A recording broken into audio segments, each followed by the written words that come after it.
ప్రపంచంలో ఎవ్వరూ కని విని ఎరుగని ఒక దివ్య భవనం సుల్తాను గారి కోటకెదురుగా నిర్మించు. అది ఈ రాత్రిలోగానే కట్టి ముగించాలి.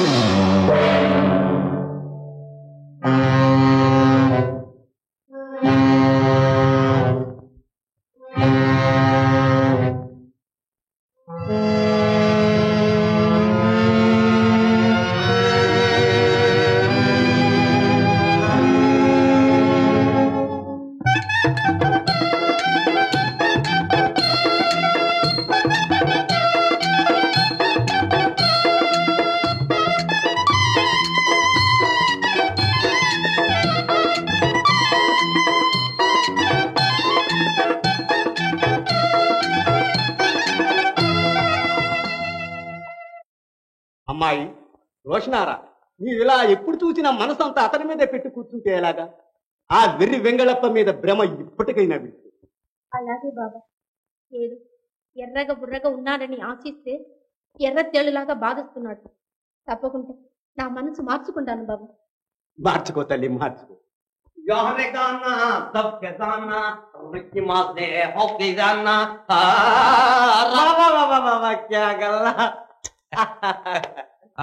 యారీ రోషనారా, ఓ నువ్వు ఇక్కడే ఉన్నావా? చాలించండి, అసలు ఇక్కడికి ఎందుకు వచ్చారు? తలుపు వేసుంటే డబ్బు కోసం దొంగలు వస్తారు, తలుపు తీసుంది కనుక ప్రేమ కోసం ప్రేమ దొంగ వచ్చాడు. మీరు దొంగలేమిటి? వజీరు కొడుకు హుజూర్. సారించండి, సారించు. వచ్చిన దారిని ఏదైతే ఇంతకాలం మీ మీద కొండంత ఆశ పెట్టుకుని ఉన్న ఎరువులా ఉండే పిల్ల ఎలా చిక్కి శల్యమైపోయిందో. అన్నహారాలంటే అసలు హితం లేకుండా పోయింది. మా అమ్మాయి ఇలా పాడైపోవడానికి కారణం మీరే. ఏమిటి మావయ్య?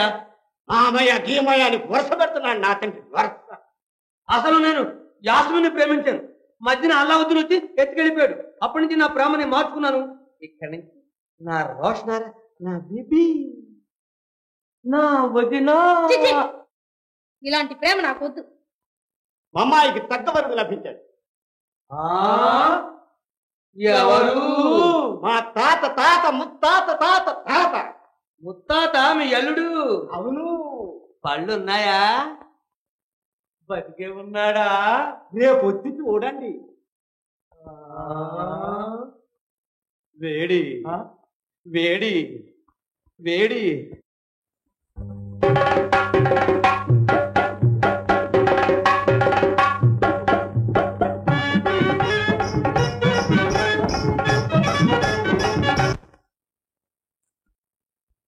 రోషనారా, రోషనారా, ఓ రోషనారా, వచ్చాడే వాడు. ఎవరు? అదే ఆ కొత్త పెళ్ళికొడు. గట్టిగా మాట్లాడదు, కొంప మునిగిపోతుంది. ఏ వాళ్ళు లోపల నిద్రపోతున్నారు. అరే తోట వచ్చే రావుగా మంటపడ్డాడు. వాడికి ఏమైనా జబ్బా? నోరు పారేయకండి. నోరు పారేస్తే మనం వచ్చిన పని పాడవగా మనమే చెడిపోతాం. ఆ వదిన రోషనారా, మరిది సర్కారు. ఆ నిద్రపోతూ ఉన్న కొత్త పెండ్లి కొడుకుని కాస్త లేపి ఈ పాత పెండ్లి కొడుకు గారికి కాస్త మర్యాద చేయించమని చెప్పండి వదిన గారు. అలాగేనండి మరిది గారు.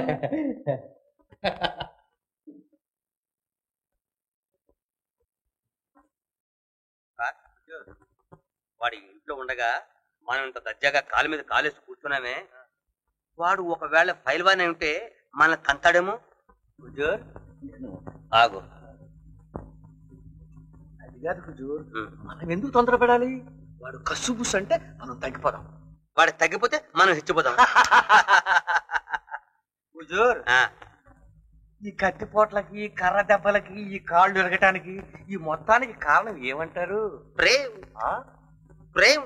అబ్బా, ఎందుకు వచ్చిన ప్రేమ గాని ఆ రోషనార్ని వదిలిపెట్టేకూడదు హుజూర్. అరే ఏ క్యా బాత్, సచ్చి సమాధావడానికని ఒప్పుకుంటాను కానీ రోషనాన్ని విడిచిపెడతానా?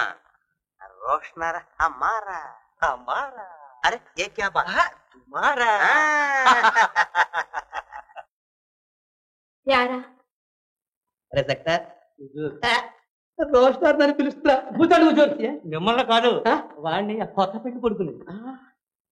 కొత్త పెళ్లి కొడుకునా నన్ను ఇక్కడ కూర్చోబెట్టి నా ఎదుటి వాడిని ప్యారి అని పిలుస్తుందా కుట్టు హుజూర్ హుజూర్ మళ్ళా మరి పోట్లాటండి హుజూర్ కూర్చోండి హుజూర్ పోట్లాడి కాదు మరి పరిగెత్తుకు వెళ్ళి వాడి కాళ్ళ మీద పడిపోతాను. ఎవరి కాళ్ళ మీద? ఆ కొత్త పెళ్లి కొడుకు కాళ్ళ మీద. ఎందుకంటే నా ప్యారి నాకు క్షమించుకోవాలి. ఇదేం పని హుజూర్? ఇంత బతికి ఇంటని కాదు చచ్చినట్టు. వద్దు హుజూర్. హుజూర్ రోషనాన్ని విడిచిపెట్టి నేను ఉండలేకపోతున్నాను రా. ఎక్కువైపోతుంది ప్రేమ ఎక్కువైపోతుంది.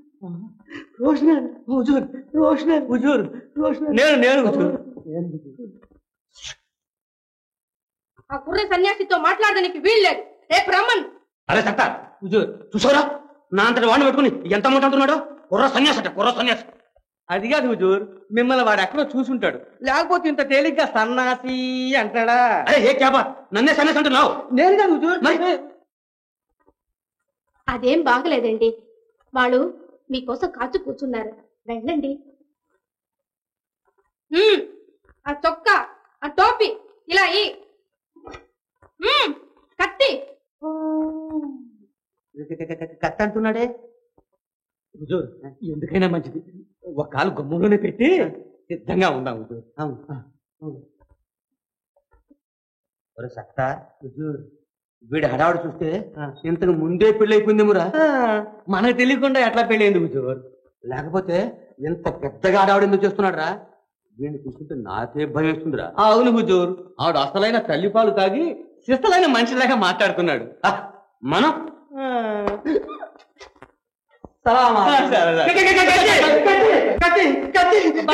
ఏంటి హుజూర్ ఇంత భయపడతారు? కత్తి అంటే అసలు మనకు భయమే లేదు. నువ్వు కసాయుడివి, నీకెందుకు భయం? మరి తమరు నేను వీరుడు కొడుకుని మరి ఇలా భయపడతారేమండి? వీరత్వం మా నాన్న దగ్గర ఉండిపోయింది. పిరికితనం మన కూడా వచ్చేసింది. ఓహో అది సరే. అసలు సంగతి ఎలారా చెప్పడం? ఎట్లాగొట్లా చెప్పేవి. ఇదిగో చూడండి. అబ్బో చూడండి పైల్వాన్ గారు, అసత్యంగా చెప్పమంటారా? చెప్పు. అంతా చెప్పమంటారా? అంతే వినే అలవాట్లేదు. అసలు సంగతి ఏమిటో చెప్పు. ఓ అలాగే. ఓ కొత్త పెళ్లి కొడుకా, ఈ పాత పెళ్లిగూడు గారి సంగతి కాస్త ఆలోచించండి. చూడండి నా ప్రేమకు అడ్డు రాకు, నీ గడ్డం అడుగుతాను. అరే సత్తార్ ఇదేమిట్రా చెట్టు తీసింది? రోషనారా నన్ను పెళ్లి చేసుకో. నేను చెప్పిన షర్తు చెప్పావా? మర్చిపోయాను వదిన. హుజూర్ అలావుద్దీన్ యాస్మిన్ కట్టించిన అపూర్వ భవనం మాత్రం భవనం మీరు ఒకటి కట్టిస్తే మిమ్మల్ని పెళ్లి చేసుకోవడానికి ఏమి అభ్యంతరం లేదని చెప్పింది హుజూర్. నేను మర్చిపోయాను హుజూర్. ఓ అదంత పని. అలాగే భవనం ఎలా కట్టించిన నాన్న అడిగితే, అలా అయితే అడిగితే దావూద్, బందిపోటు దొంగల ముఠాల గురించి, వాళ్ల పన్నాగాలను గురించి వార్తలు తెలిసాయి హుజూర్. ఈ దొంగలు దేశాన్ని దోచేసి చాలా నష్టం కలిగిస్తారు. వజీర్, వాళ్ళు మన కోటలో ప్రవేశిస్తే మన ఖజానాలో ఉన్న నగలు నాణ్యాలు కాపాడటం ఎలాగా? అల్లావుద్దీనే అల్లుడై ఉండగా మనకేం భయం హుజూర్? బేష్. ఆలంపన మీ ఆలోచనకు భంగం కలిగించలేదు కదా?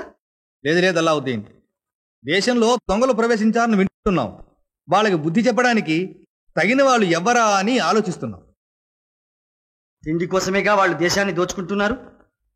వాళ్ళకు కావలసిన డబ్బిస్తే డబ్బు ఇవ్వడమే.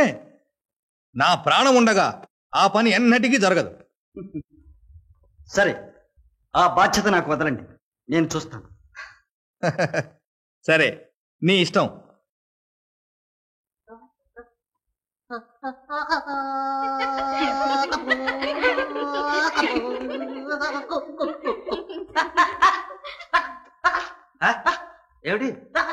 ఏమిటి అంటాడు? అయితే ఇక్కడికి ఎందుకు వచ్చారంటున్నాడు? అదా ఇదంతా చూడడానికి వచ్చాం. ఏంటి? ఆహా, ఇక్కడ ఎవరిని అడిగి వచ్చారు ఇక్కడికి అంటున్నాడు. ఆహా, ఎవరిని అడిగి వచ్చారా? ఒకరిని అడగాలని మాకు తెలీదు. మేము చాలా గొప్పవాళ్ళం, చూడడానికి వచ్చాం. చెప్పు, మేము చాలా గొప్పవాళ్ళం, నువ్వు చూడటానికి వచ్చాం.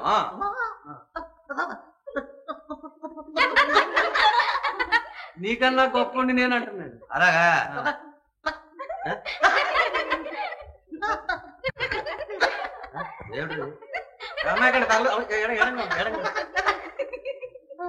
ఇది చూడడానికి వచ్చాం, ఈ భవనం చూడడానికి వచ్చాం. చూడాలని చూద్దామని అడిగి రాకూడదా అంటున్నాడు. ఇప్పుడు అడిగాంగా, అడిగాం, మాకు తెలియదు, తెలియక ఇప్పుడు అడుగుతున్నాం, చూస్తాం.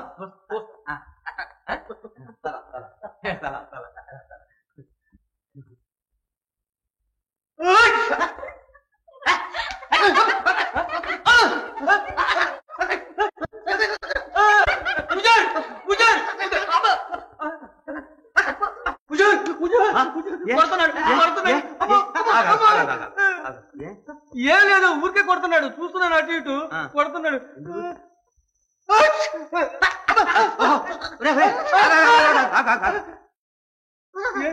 ఓహో, నాకు అర్థమైందిరా. నీకు తుమ్మొచ్చి ఇలా ముక్కుకోకుంటున్నావు కదా, ముక్కుకోకుంటున్నావు కదా, అందుకు నువ్వు ముక్కుకోకుంటే మోగాడు కోపం ఎక్కువ. ఓహోహోహో, ముక్కుకోకుంటే తల నొప్పి వస్తుందంట పాప. మంచివాడు మంచివాడు మంచివాడు. అది సరే, నువ్వింత గొప్ప గొప్ప దుస్తులు వేసేవే, నీకు ఇక్కడ ఉద్యోగం ఏమిటి?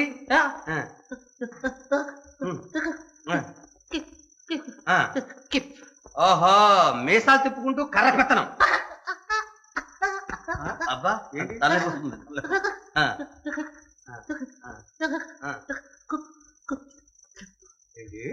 మంత్రి మంత్రి ఉద్యోగం అంట. ఓహో, సరే, ఎంత భవనం కట్టించారే, ఎలా కట్టించారు? డబ్బుతో కట్టించారా? డబ్బు మాకు ఉందయ్యా, చాలా డబ్బు ఉంది, మేము చాలా గొప్పవాళ్ళం. కానీ ఒక్క రాత్రి మీ అలా ఇద్దేను ఇంత భవనం ఎలా కట్టించాడా అని. అది ఒక్క రాత్రి.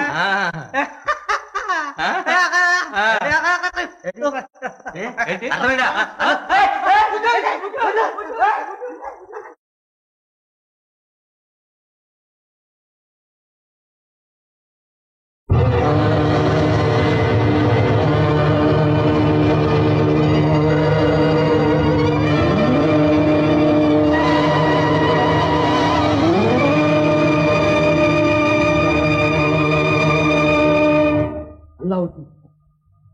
ఆనాడే చచ్చిపోయాడు అనుకున్నాను, ఇంకా బతికే ఉన్నాడు.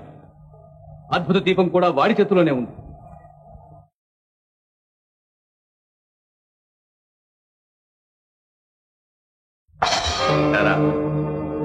మరిచిపోయి ఉండవనుకుంటాను నన్ను.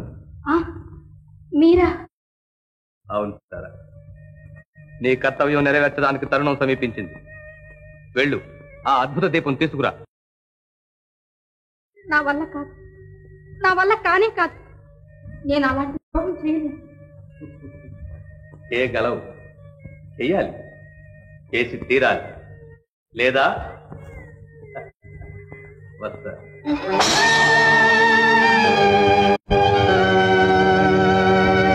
అమ్మా, అమ్మా, ఓ సరే, అమ్మ ఎక్కడ?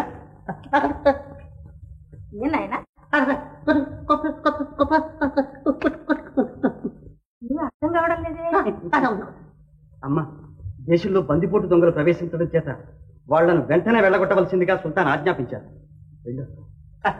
అలాగే నాయన, వెళ్ళిరా. నేను కూడా ఒకసారి మన పాతింటికి వెళ్ళొస్తాను.